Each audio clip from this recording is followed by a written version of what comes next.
Manga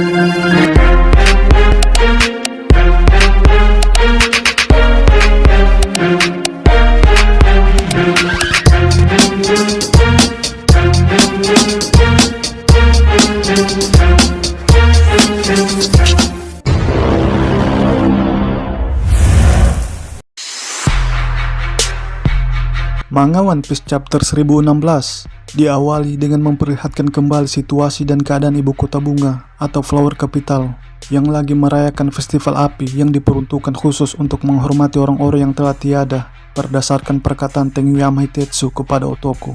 Namun perayaan festival api bukan hanya diselenggarakan untuk itu, tapi juga merupakan perayaan kebebasan bagi masyarakat Wano yang selalu berharap dan bermimpi dalam menunggu kedatangan anggota klan Kozuki untuk membebaskan negeri Wano dari penindasan yang dilakukan oleh Orochi dan Kaido selama 20 tahun belakangan ini, sebagaimana yang tertera pada chapter 993. Dan untungnya, pada malam festival api ini, langitnya terlihat begitu cerah, itu pun berkat bulan purnama yang bersinar terang benderang, yang tentunya akan sangat membantu masyarakat ibu kota bunga dalam melihat sebuah ancaman nyata yang bakalan segera terjadi. Dan ketika mereka melihat Pulau Onigashima menuju ke arah mereka, maka sudah dapat dipastikan mereka akan mengevakuasi diri dari tempat tinggal mereka menuju ke tempat yang lebih kondusif. Sementara itu di istana Kaido, tepatnya di lantai 3, anggota CP0 lagi menganalisa jumlah prajurit dari masing-masing kubu dengan menggunakan perantara Maris yang juga berada di ruangan yang sama dengan mereka.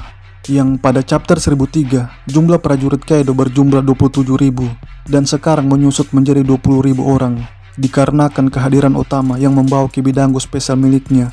Ditambah lagi para pleasure dan waiters yang berada di lantai pertunjukan berbalik arah melawan bajak laut binatang buas.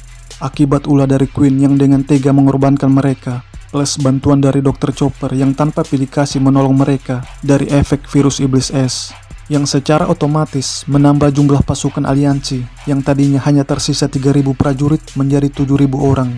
Dan jumlah tersebut masih bisa bertambah melalui perintah utama kepada seluruh pasukan Zone Smile Kaido yang telah mengkonsumsi kibidango spesial miliknya. Sebab, seperti yang kita ketahui, walaupun sebagian dari mereka telah memakan kibidango miliknya, hal tersebut tidak akan berpengaruh selama belum mendapatkan perintah langsung dari yang empunya pemilik buah iblis, yaitu Otama.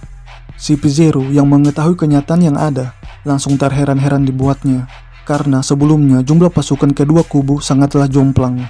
Akan tetapi, seiring berjalannya peperangan, selisih dari jumlah pasukan kedua belah pihak semakin mengecil. Masih di lantai yang sama dengan CP0, Usopp dan Nami dikejutkan dengan klimatak yang pada chapter sebelumnya dapat berbicara, yang menurut Zeus sebelum ia ditelan oleh Hera, nyawanya berpindah ke senjata Nami dalam bentuk sebuah tongkat yang notabene-nya merupakan ciptaan dari Usopp. Bahkan Usopp pun sempat mengklaim bahwa hal tersebut terjadi karena kejeniusannya.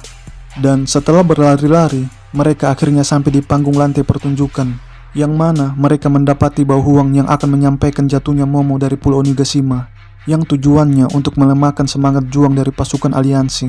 Namun sebelum itu terjadi, perhatian Bauhuang teralihkan dengan kehadiran kru Mugiwara yang tepat berada di belakangnya. Dan tanpa diduga Usopp sebelumnya, ulti datang mengejar mereka yang membuat Usopp jatuh tersungkur di lantai istana Kaido. Lalu ulti melampiaskan kemarahannya atas Otama, yang merupakan biang kerok berpindahnya pasukan Zone Smile Kaido ke pihak pasukan aliansi. Nami yang melihat nyawa Otama terancam tak tinggal diam dengan menyerang ulti. Tapi serangan fisik yang dilancarkan oleh Nami tak mempan sedikit pun pada ulti, yang memang dikenal memiliki kulit yang keras. Usopp yang sedari tadi terbaring di lantai istana Kaido tak tinggal diam begitu saja dengan menembak ulti dengan jurus semak belukarnya, hingga membuat Otama terlepas dari genggamannya. Dan momentum tersebut dimanfaatkan oleh Nami untuk menyerang ulti dengan jurus elemen petirnya. Akan tetapi ulti berhasil menghindarinya. Hanya saja ulti tidak mengetahui bahwa elemen petir yang dilancarkan oleh Nami merupakan petir hidup yang akan selalu mengejar targetnya sampai mengenai objeknya, yang pada akhirnya membuat ulti tak berdaya. Kekalahan ulti atas Nami bukanlah sesuatu yang mengejutkan, sebab pada chapter 1013 ulti sempat tak sadarkan diri pasca diserang oleh Big Mom dengan 3 homies sekaligus. Bauhuang yang melihat kekalahan ulti di depan matanya langsung dihinggapi kepanikan luar biasa. Bahkan saking paniknya, ia lupa menonaktifkan audio Maris yang berada di wajahnya, sehingga percakapannya terdengar di seluruh penjuru Pulau Onigashima. yang membuat pasukan Kaido terlihat panik dan ketakutan. Padahal sebelumnya, Bahuang ingin menyampaikan tentang kematian Momo dengan harapan supaya menurunkan semangat bertempur dari pasukan klan Kozuki. Tapi malah sebaliknya, alias senjata makan tuan. Menurutku, setelah Otama menyampaikan perintahnya, maka sudah dapat dipastikan Tama dalam bahaya. Karena atas ulahnya lah pasukan Zone Smile yang berada di lantai pertunjukan membelot ke pasukan aliansi. Shin beralih dari lantai pertunjukan ke atas gunung Onigashima, yang mana melanjutkan konfrontasi antara anak durhaka versus papa durhaka, yaitu siapa lagi kalau bukan Kaido dan Yamato. Dari percakapan mereka berdua, terdapat poin yang menarik untuk dibahas. Dimulai dari perkataan Yamato yang mengatakan bahwa ia ingin pergi berlayar bersama Luffy. Sejak awal kemunculannya, banyak para fans One Piece yang memprediksikan bahwa Yamato akan menjadi next Nakama. Mengingat Luffy pernah mengatakan pada chapter 1 bahwa ia ingin memiliki 10 kru. Sedangkan untuk saat ini, kru Luffy masih berjumlah 9 orang. Jadi, Yamato adalah kandidat kuat untuk menggenapkan kru bajak laut topi jerami. Dengan bergabungnya Yamato, maka akan membuat anggota mereka semakin kuat ke depannya. Apalagi dia bukanlah wanita yang sembarangan dalam artian kekuatannya sangat kuat. Hal itu dapat dilihat dari serangannya, terutama dalam penggunaan Hosoku Haki. Lalu, poin yang kedua, perkataan Kaido yang mengatakan bahwa Wano adalah negeri istimewa atau spesial. Mungkin salah satu alasannya mengapa Kaido mengatakan seperti itu disebabkan kondisi geografis dari negeri Wano yang terbilang cukup ganas bagi para kapal yang akan berlabuh di Wano. Apalagi negeri Wano adalah negeri yang tertutup dari dunia luar. Jadi negeri Wano merupakan tempat yang pas dalam membangun kekuatan tempur, baik itu jumlah pasukan, persenjataan, dan buah iblis. Tapi menurutku, dari sekian alasan yang kupaparkan tersebut, terdapat alasan yang lebih penting lagi mengapa Kaido berdomisili di negeri Wano. Alasan itu adalah bahwa Kaido ingin mengkudeta seorang Joy Boy. Dengan kata lain, Kaido ingin menjadi Joy Boy. Mengapa saya memiliki anggapan demikian? Karena agenda yang dicanangkan Kaido dan Kozuki Oden di masa yang akan datang sama persis. Dimulai dari ucapan Kozuki Oden pada chapter 968 yang mengatakan bahwa perbatasan negeri Wano harus dibuka sebelum kedatangan atau kemunculan Joy Boy. Sedangkan pada chapter 1014 Kaido mengatakan kepada Luffy, tampaknya kau pun tidak bisa menjadi Joy Boy. Yang artinya Kaido pun tahu bahwa Joy Boy akan datang ke negeri Wano, tepatnya 20 tahun yang akan datang berdasarkan ramalan Nona Toki. Oleh sebab itu, Toki mengirim Momo dan 9 sarung pedang merah ke masa yang dijanjikan tersebut. Pertanyaannya, untuk apa? Untuk membuka perbatasan negeri Wano, sekaligus menyambut dan membantu Joy Boy seperti yang pernah dikatakan oleh Oden pada chapter 972.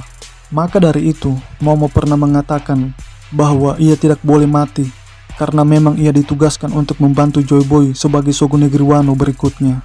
Akan tetapi, bukan hanya Kozuki Oden yang memiliki agenda tersebut, tapi juga Kaido dengan menjadikan anaknya sebagai Shogun. Dan waktunya pun sama, 20 tahun setelah kematian Oden. Cuma yang menjadi pertanyaannya, mengapa Kaido baru melaksanakan agendanya sekarang? Padahal kalau dipikir-pikir, kenapa tidak sejak dari dulu ia membunuh Orochi, lalu menjadikan Yamato sebagai Shogun? Menurut pendapat pribadiku, Kaido termasuk orang yang mengetahui tentang sejarah dunia, terutama tentang negeri Wano yang merupakan negara yang akan menyambut Joy Boy.